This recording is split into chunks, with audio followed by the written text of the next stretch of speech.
આગાહી અને ચેતવણી અનુસાર જામનગર સિટી અને જામનગર જિલ્લાની અંદર ઇમરજન્સી જેવી સિચ્યુએશન ઊભી થઈ છે। એટલે લોકોને વિનંતી કરવામાં આવે છે કે સુરક્ષા ખાતર ઘરમાંથી કોઈ પણ વ્યક્તિ બહાર નહીં નીકળે અને સાથે સાથે કલેક્ટરે એવી પણ વિનંતી કરી કે જે લોકોના વેપાર ધંધા છે એ પણ આજનો દિવસ બંધ રાખવામાં આવે। નમસ્કાર। ભારત અને પાકિસ્તાન વચ્ચે જે સંઘર્ષ ચાલી રહ્યો છે એમાં ગુજરાતના બે શહેરોની અંદર અત્યારે ટેન્શન જોવા મળી રહ્યું છે અને ત્યાંના કલેક્ટરોએ જાહેરાત કરી છે કે લોકો ઘરની અંદર જ રહે અને વેપાર ધંધા પણ બંધ રાખવાની સૂચના આપવામાં આવી છે। તો આના વિશે તમારી સાથે વાત કરીશ। મારું નામ રાજેશ શાહ છે અને તમે જોઈ રહ્યા છો ગુજરાતના સૌથી મોટા ડિજિટલ ન્યૂઝ પ્લેટફોર્મ ખબર છે.com। ભારતે ઓપરેશન સિંદૂર શરૂ કર્યું એ પછી ઘણા બધા એવા સમાચારો સામે આવી રહ્યા છે કે પાકિસ્તાનના જુદી જુદી જગ્યાએ હુમલા થઈ રહ્યા છે। એવા સમયે ગુજરાતના બે શહેરો છે, એમાં એક જામનગર અને કચ્છ ભુજ। જામનગરના કલેક્ટર કેતન ઠક્કરે એક વિડીયો જારી કરીને લોકોને જાહેરાત કરી છે કે એરફોર્સ સ્ટેશન તરફથી મળેલી આગાહી અને ચેતવણી અનુસાર જામનગર સિટી અને જામનગર જિલ્લાની અંદર ઇમરજન્સી જેવી સિચ્યુએશન ઊભી થઈ છે।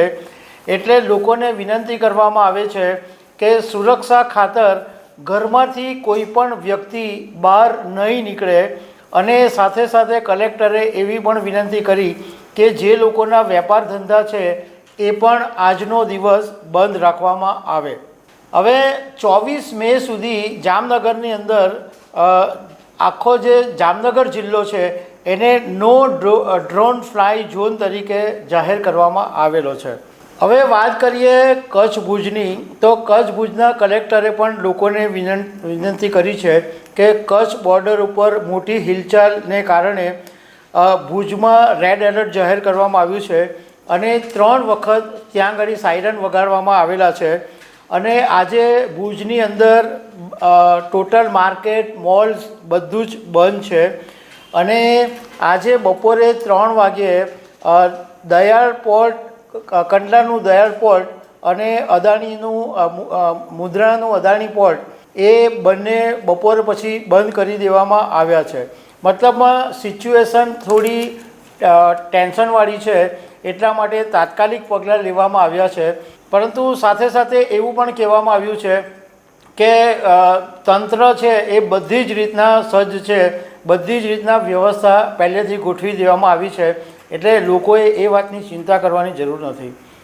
બીજું કે જ્યારે ઓપરેશન સિંદૂર શરૂ થયું ત્યારે 10 મે 2025 સુધી ગુજરાતના જે કેટલાક એરપોર્ટ હતા એ બંધ કરવાની જાહેરાત કરી હતી, પરંતુ હવે એની અંદર તારીખ લંબાવી દેવામાં આવી છે અને હવે 14 મે સુધી ગુજરાતના 8 એરપોર્ટ છે એ બંધ કરી દેવામાં આવશે।